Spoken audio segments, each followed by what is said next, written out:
విశాఖపట్నంలో మహిళల సాధికారతకు మూల స్తంభమైన మహిళా రిజర్వేషన్ బిల్లును అడ్డుకోవడం అన్యాయమని బీజేపీ మహిళా మోర్చా విశాఖ జిల్లా అధ్యక్షురాలు జ్యోతి ఆవేదన వ్యక్తం చేశారు.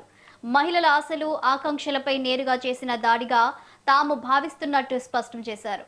విశాఖలోని పార్టీ కార్యాలయంలో జరిగిన సమావేశంలో రాష్ట్ర మహిళా మోర్చా ప్రధాన కార్యదర్శి రోహిణి, రాష్ట్ర మహిళా మోర్చా ఉపాధ్యక్షురాలు లలిత, జిల్లా మహిళా మోర్చా జనరల్ సెక్రటరీ స్పందనతో కలిసి ఆమె మాట్లాడారు.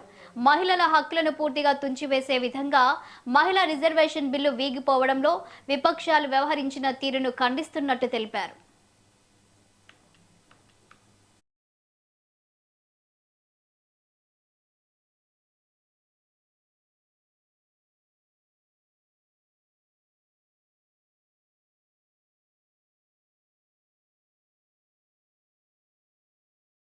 రానున్న రోజుల్లో తప్పనిసరిగా మేము పార్లమెంట్లో ఈ బిల్లును ప్రవేశపెడతాం, విజయం సాధిస్తాం. బిల్లును ఆమోదించే దిశగా 2029 నాటికి మహిళలకి సమాన అవకాశాలు కల్పించడమే కాకుండా 2047 వికసిత్ భారత్ లక్ష్యంలో మహిళల్ని సమాన భాగంలో మేము చేస్తామని చెప్పి నరేంద్ర మోడీ గారు ఉద్బోధన ఏదైతే చేశారో ఆయనకి మా మహిళా లోకం అంతా కూడా ఈరోజు గర్వంగా నిలుచుతుంది. ఈరోజు ఒక్కటే అడుగుతున్నాను, కాంగ్రెస్ పార్టీ ఏదైతే మహిళలకు ఉజ్వల భవిష్యత్తుని మహిళా సాధికారతని తొక్కు పెడుతూ ఈ రోజు బిల్లును నిర్వీర్యం చేసిందో యావత్ భారతదేశ మహిళల్ని ఈ రోజు ఒక్కసారి చూడమని ఈ రోజు ఇండి కూటమి ప్రభుత్వం చేసిన మహిళలపై నిర్లక్ష్య ధోరణిని మీరందరూ గమనించవలసిందిగా ఈ సందర్భంగా మిమ్మల్ని కోరుతూ సెలవు తీసుకుంటున్నాం. ధన్యవాదాలు. దశాబ్దాలుగా నుంచి వస్తున్న మహిళల కళ అండి. ఈ కళని వీగిపోయేలా చేసిన ఇండి గవర్నమెంట్, అలాగే కాంగ్రెస్, తృణమూల్ కాంగ్రెస్ వీళ్ళు చేసిన అన్యాయం మహిళలకి ఇది చాలా దారుణమైన విషయం.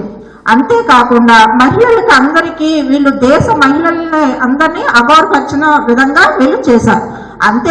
అదే కాకుండా ఇప్పుడు మహిళా సాధికారతతోటే దేశ అభివృద్ధి జరుగుతాదనేసి ఎంతో చిత్తశుద్ధితో నరేంద్ర మోడీ గారు ఈ కార్యక్రమానికి దీనికి సంకల్పం పూనుకున్నారు.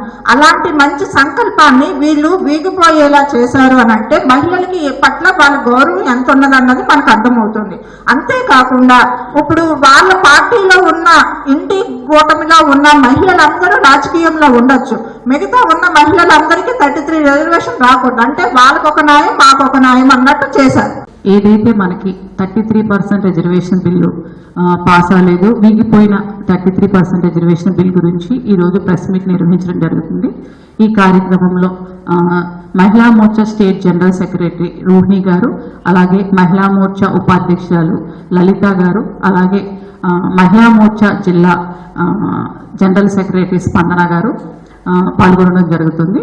అయితే ఈరోజు అందరూ కూడా మనం ఇక్కడ మాట్లాడుకోవాల్సిన విషయం ఏంటంటే, ఇప్పటి వరకు కూడా 33% రిజర్వేషన్ బిల్ ఏదైతే ఉందో అది పాస్ అవుతుంది అని చెప్పి అందరూ కూడా మహిళలందరూ కూడా ఇది భారతదేశ చరిత్రలోనే ఒక మహత్తర ఘట్టం కింద మిగిలిపోతుంది అని ఎన్నో ఆశలతోటి ఎదురు చూసిన మహిళలకు ఇక్కడ అనేది బిల్లు పాస్ అవ్వకపోవడం ఎంతో బాధాకరమైన రోజు కింద మిగిలిపోయింది.